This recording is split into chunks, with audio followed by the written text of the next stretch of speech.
Media. The time is just gone, 5 minutes to 9, as we continue with the broadcast this morning.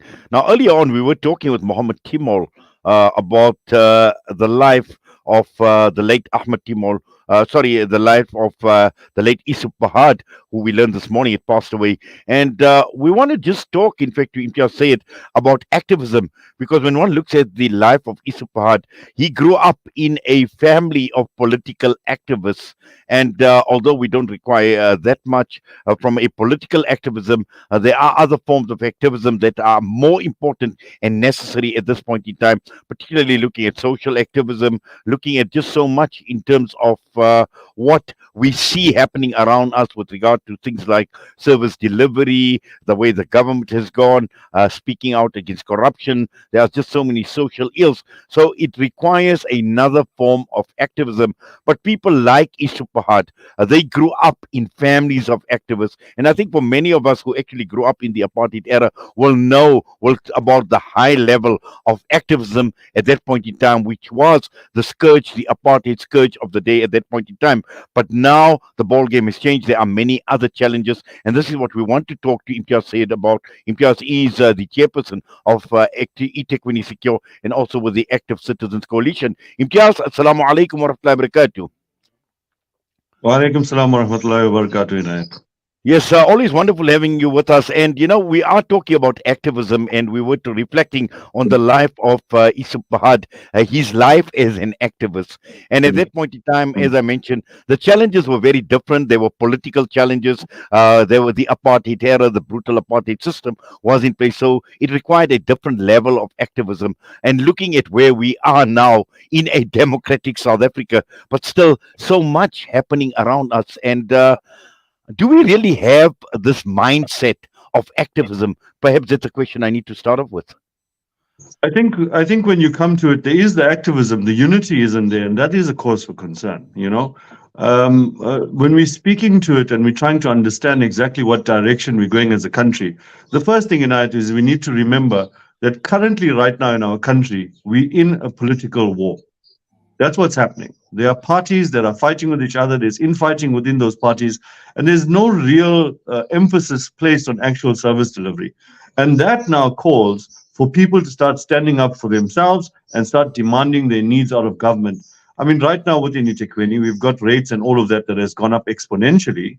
And in Cape Town, you'd see that there's a unilateral move to actually shut down the Muslim community in terms of graves and all of those things.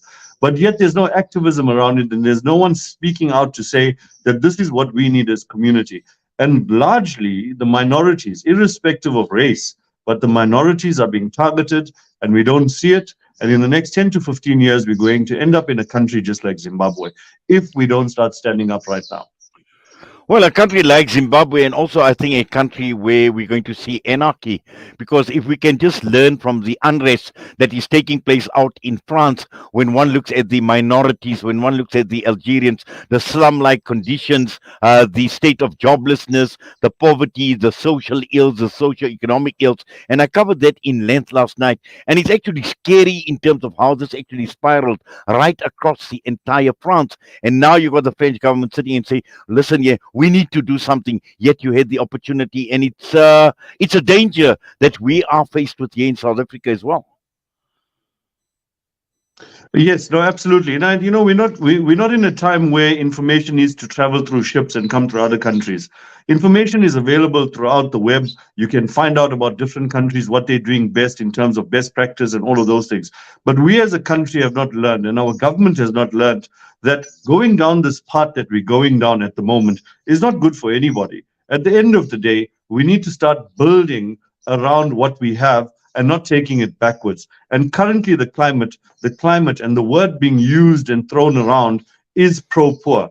Now, ultimately, if we continue down a pro-poor path within government and say everything that is given to government in terms of rates and taxes and all of that should become for those that are less fortunate. Yes, I'm in agreement to a certain degree, but how does that help the economy? How does that invite business? How does that invite international wealth? All of those things are not being considered, and we're going to be facing something that is going to be very dire.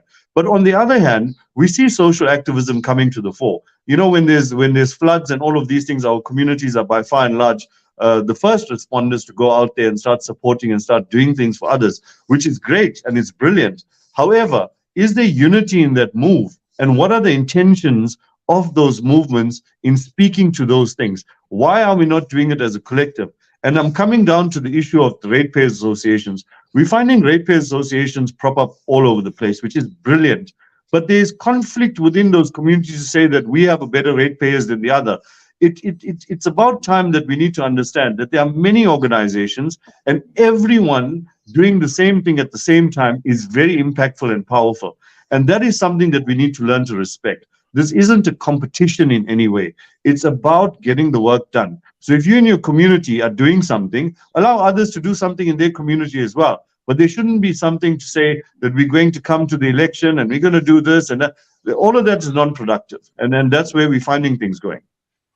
But also, just to understand why there is this lack of unity, particularly within communities that have exactly the same challenges, that are faced with the same problems, and also trying to address the same issues. Yet we find that there is no cohesion in our efforts. I mean, what are some of the issues? Is it just holding on to power as to It who? comes Okay, it continue. comes down to egos at the end of the day, and especially within our community, we've got some brilliant people, and everyone wants to do good. We should just allow everyone to operate in their space and let them do what it is they want to do with the following that they have. Ultimately, it comes down to egos. Our group is better than yours. We're having WhatsApp group wars these days, and really, it's ridiculous. I mean, I was faced with a challenge the other day. I'm a PR councillor in the ward I am. There was a water tanker in the area. We followed the water tanker through, put out in the groups that, there's the water tankers out here, come out and get water because you're going to have a major shutdown. We then get the councillor of the area coming up to say that it's her tanker. Now, realistically speaking, it's a municipality tanker. It's going to the same streets that are all affected. Why must there be a big ruckus about whose tanker it is and whoever's?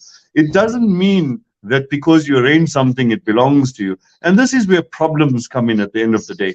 It's about Indians, it's about feathers, and it's about caps. And it's really becoming a major joke in communities by far and large. People need to start uniting. People need to start being respectful to each other. And people need to start just doing the work. Do what needs to get done. Today's work is today's work, and that's what needs to happen. Well, this is what happens when you allow your ego to get the better of you. Absolutely. This is when you allow your position to get the better of you, and irrespective of what happens to the community, irrespective of what happens to the ratepayers, it doesn't matter. And seems to be a problem. It seems to be a trend right across the entire country, Imtiaz. Correct. The political climate, like I said, is at war with each other. And realistically speaking, councillors coming in, they really don't have the true intention of the community by far and large because they have their party line to draw. And their party line speaks to either opposition politics or ANC politics. And that's the direction people tend to want to go.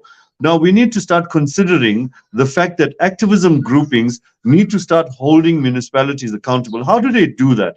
You can't just form a ratepayer association and say you represent people when in fact your leadership are in fact renting within an area. It speaks to a mandate. If you're a ratepayer association, make sure that the listenership that you have, you've had meetings with them, you've got their rates accounts numbers, and you know exactly who you represent and how much you contribute towards the coffers of the municipality. Then speak on their behalf. Or else you are just being ambiguous in your statement to say, we represent ratepayers. Which ratepayers? How much, what quantifies the amount of money you as a ratepayers organization contributes towards the city? That gives you the power that you need. Now, everyone here, I mean, in Durban at the moment, there's ratepayers falling in left, right, and center, which is brilliant. That's activism, yes.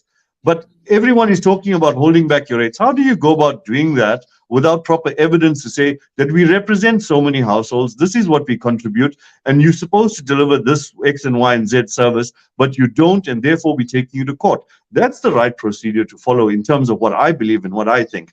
But ultimately, you're now leading people down the path to say, we're going to boycott rates. Ultimately, you don't have a mandate to do so because the people haven't given you a mandate to do so. And that's ultimately where it comes down to, Inayat. Well, let's leave it at that, Imtiaz. This is something that we need to still explore in a lot more detail. But I think the key Absolutely. issue here at the end of the day is unity of purpose. And this Correct. is definitely lacking. Correct. People need to start coming together and start applying their minds and not just speaking out the top of their heads.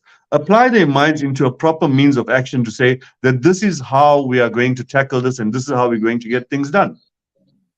Well, Jazakallah for that, Imtiaz.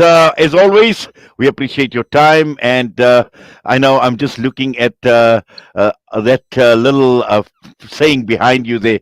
I'm not bossy, I just have better ideas. So we will explore some of your ideas over the next few weeks and as we normally do on a Thursday. But for now, all the best to you. Assalamu alaikum.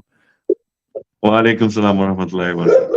Imtiaz Syed with the Active Citizens Coalition with us this morning, and that's heading straight to news. We've got Syed standing by.